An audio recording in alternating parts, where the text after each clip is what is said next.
দেখুন, ঢাকা থেকে লালমোহনগামী launch MV Nasrin ১ মেঘনা নদীর চাঁদপুরের ডাকাতিয়া এলাকায় যাত্রী নিয়ে ডুবে যায়। এতে প্রাণ হারায় জেলার ৩ উপজেলার অন্তত ৪ শতাধিক মানুষ। ওই দুর্ঘটনার পর থেকে এক এক করে পেরিয়ে গেছে ১৮ বছর। সেই দুর্ঘটনায় কেউ হারিয়েছে বাবা, কেউ বা পরিবারের একমাত্র উপার্জনক্ষম ব্যক্তিকে। মর্মান্তিক সেই দুর্ঘটনার কথা মনে করে আজও আঁতকে ওঠে স্বজনহারা মানুষরা। আজও থামেনি তাদের কান্না। দুর্ঘটনায় অনেকে সপরিবারে মারা যান, কেউ বা পরিবারের এক বা একাধিক স্বজনকে হারান। অনেক মানুষের লাশ খুঁজে পাওয়া যায়নি।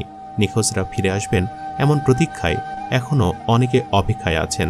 প্রিয়জন হারানোর পর পরিবার পরিজন নিয়ে অনেকেই ঘুরে দাঁড়িয়েছেন, কিন্তু স্বজনহারা ক্ষত আজও কাদায় তাদের।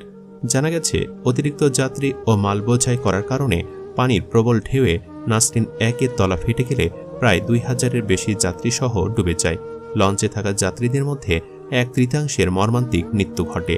ধারণা করা হয় লঞ্চ ডুবিতে কমপক্ষে ৮০০ যাত্রীর সলিল সমাধি ঘটে।